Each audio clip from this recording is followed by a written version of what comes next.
بہت ہی مختصر اور چھوٹا سا اور انتہائی مجرب اور پاورفل عمل ہے۔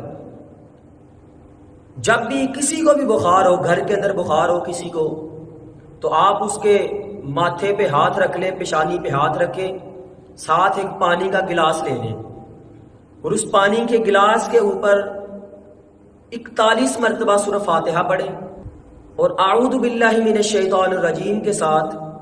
نارکونی بردم و سلاما، نارکونی بردم و سلاما، اور ایک طرح سے آگ ہے، آپ اللہ سے دعا کریں کہ یا اللہ اس آگ کو اس بندے کے لیے ٹھنڈی اور سلامتی والی بنا دے۔ نارکونی بردم و سلاما، نارکونی بردم و سلاما، کم از کم 100 مرتبہ آپ یہ دعا پڑھیں، آپ یہ آیت کا چھوٹا سا ٹکڑا پڑھیں۔ یہ سیدنا ابراہیم علیہ السلام کو جب نمرودیوں نے آگ میں پھینکا تھا تو اللہ رب العزت نے اس وقت آگ کو حکم دیا تھا کہ یا نار کونی بردم و سلاما، بردم و سلاما علی ابراہیم، اے آگ بے شک تیرا کام جلانا ہے، لیکن آج میرا حکم ہے کہ تو نے میرے ابراہیم کو جلانا نہیں بلکہ ابراہیم کے لیے ٹھنڈی اور سلامتی والی بن جا۔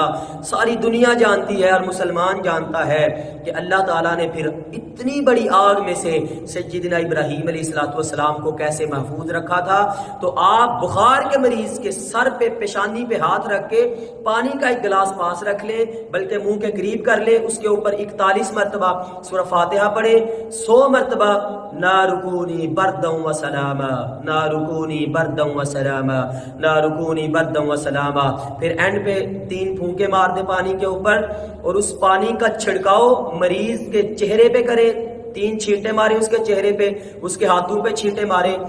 اور وہ پانی دم کیا ہوا مریض کو پلائیں۔ انشاءاللہ اللہ تعالیٰ بخار سے شفا عطا کرے گا۔ اللہ تعالیٰ ہر کسی کو ہر مصیبت پریشانی سے محفوظ رکھے، جو بیمار ہیں اللہ تعالیٰ سب کو شفا یابی عطا کرے۔ السلام علیکم ورحمۃ اللہ وبرکاتہ۔